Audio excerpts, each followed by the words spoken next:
Hey, this is Vu, and today I'm going to take a look at the Famas and the Galil. And these are two guns that I think a lot of people could certainly use a little bit of help with since they've been buffed and a lot of people have been switching over to them. So, how do you use them? When do you buy them? And are they even worth buying in the first place? And I think the last question there is a very obvious maybe.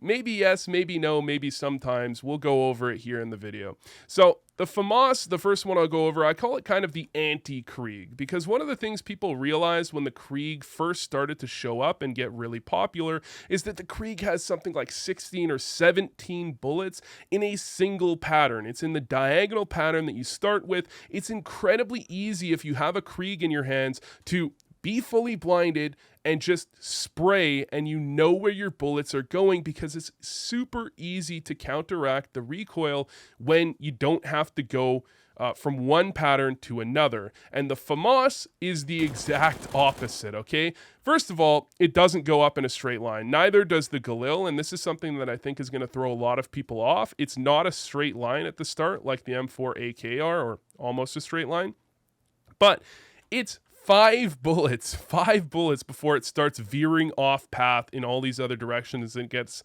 weird. It gets really weird, which means it's the exact opposite of what people found out was incredibly important. People realized something that I think a lot of people took for granted was the number of bullets you have an initial unique pattern is. Of course, it's possible to fully counter this spread here. It's more than possible, right? If you have enough practice, but it's never going to be as comfortable as something like the Krieg, which has that 17 bullet diagonal pattern that you can easily counteract in your sleep, while you're blind, while you're AFK, while your girlfriend's playing. Anyone can counteract it, right? Once you've got a little bit of practice. The Famas does not have that, and this is the more maybe no I'm leaning towards in terms of the guns, because the Famas has a pretty questionable spray pattern, and the MP9, although it doesn't take the same spot as the Famas, it's a very strong gun, and on CT side you can often control your engagements where you could certainly pick that up, whereas on the T side the MAC-10 is more situational. Now, the one thing I think Valve did really well with these two guns is they maintained the semblance of balance that they have with the rest of the guns in the game. Now, you may disagree that these are balanced incorrectly, maybe things should be changed a little bit, but what they did is that similar to the M4 versus the AK, and similar with the AUG versus the Krieg, of course pre-nerfs, is that the Galil is clearly a little bit better than the Famas. It's clearly a little bit higher damage, it's clearly a little bit more accurate, and it's a little bit cheaper. So they've kept the same semblance of balance throughout all of the rifles that they've been implementing in the game or buffing and nerfing to try and keep it all the same, but that actually causes some other issues. The Galil, that is, has an 18-meter accuracy range. The Famas has a 16-meter accuracy range. The Famas does a little bit more damage. Actually, one of the problems you're going to find with the Famas is that at fairly reasonable ranges, you're going to see that it's not a two-shot kill. That means one headshot and one body shot will not kill someone at a range of something like from this tire here up to this box there. The headshot in general is going to do about 80 damage, something I believe 82 damage, and a body shot, or a chest shot that is going to do 20, and it's going to do 26 to the stomach if you are in like melee range of your opponent. If you're in range to lick them, that's the damage it's probably going to be doing to your opponents, but the fall off is pretty quick, and that means that you're going to be in situations where you're fighting against Kriegs, which can three-shot you in the stomach, and you have to headshot them and then body shot them twice to get the same thing done. And that's going to be incredibly weird and uncomfortable to deal with. Now, if we look at the Galil, this is obviously the stronger of these two, and this is more of the maybe yes. The Galil has 10 bullets or so in its initial spread pattern here, which makes it a lot more reasonable to actually control, and it's only fighting against M4s. The Famas has to contend against a Krieg, it has to contend against an AK. The Galil, it's it's not as good as an M4, right? But it isn't heavily outclassed by the M4. The Galil is significantly less accurate. I mentioned it has an 18-meter accuracy range. Accuracy range, by the way, is the range at which it can hit, I think they say it's a plate of a certain size, but really what it means is that it can guarantee a headshot if you're in the middle of the head of an opponent at 18 meters. Well, this corner here to this corner here, that's about the maximum distance you really want to be fighting with the Galil if you can help it. Even at that range, it starts to get a little bit inaccurate. You can definitely see it if you're trying to, tap against a wall over there. You can definitely see that it's not perfectly accurate. And if you're ever bursting against someone, even at a range that doesn't feel that far, you're very likely to notice the inaccuracy. So what the Galil is really good at is what you would think it's good at. It's fantastic at, mid game buys where you just don't have enough. Maybe you won a round, you pick up 33.50, you need to go for the buy, even though you're not on the greatest econ.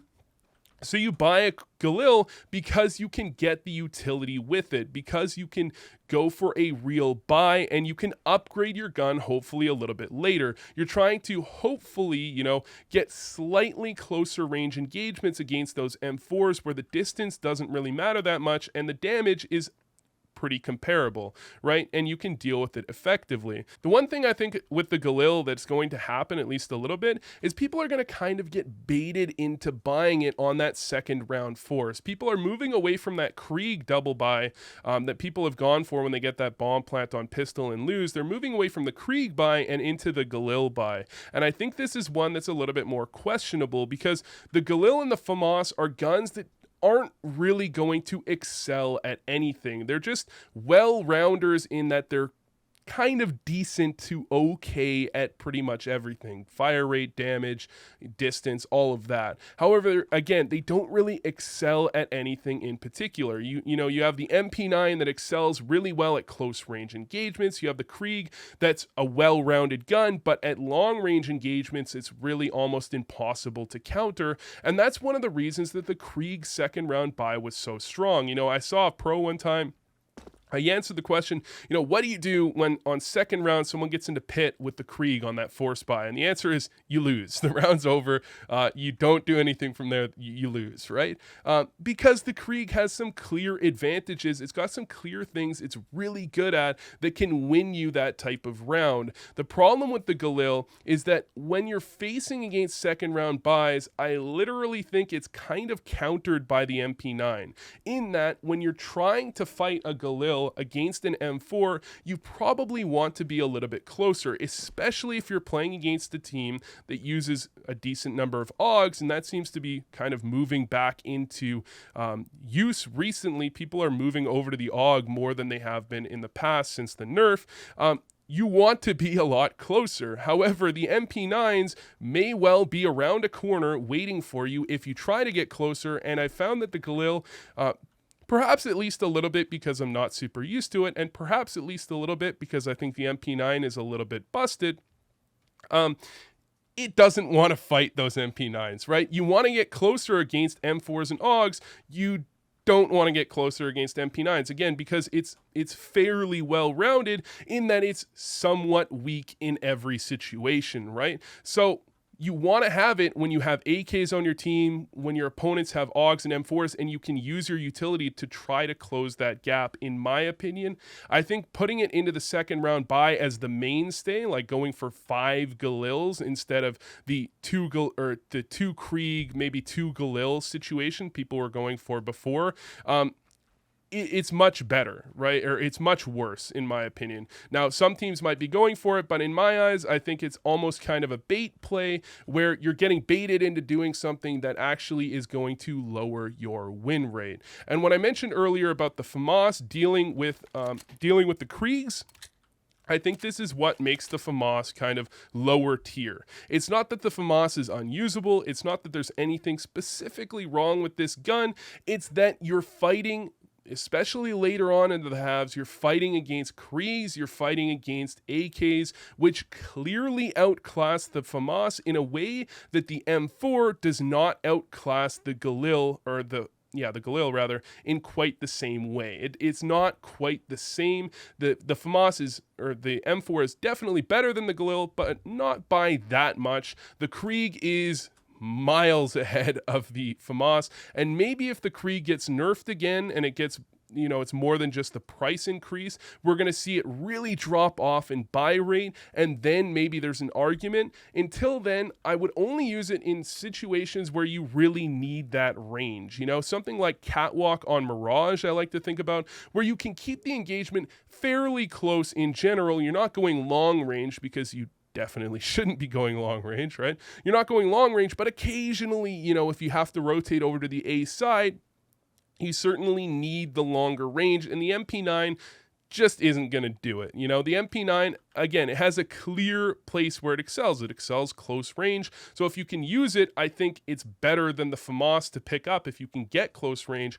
But there's a lot of positions where you can't really close or force the close range engagements. Those are the situations where you can pick up a Famas. It's definitely not useless. It's definitely not a trash can gun, but I don't think it's really all that great, and you're going to see a lot of people, I think, whiffing a whole lot of shots with the Famas simply because of the way the spread works. And again, at the end here, I'm going to mention one more time the spread pattern of these two guns. This is not a straight line, which is going to make it, it's going to take a little bit of practice for you guys to get used to this.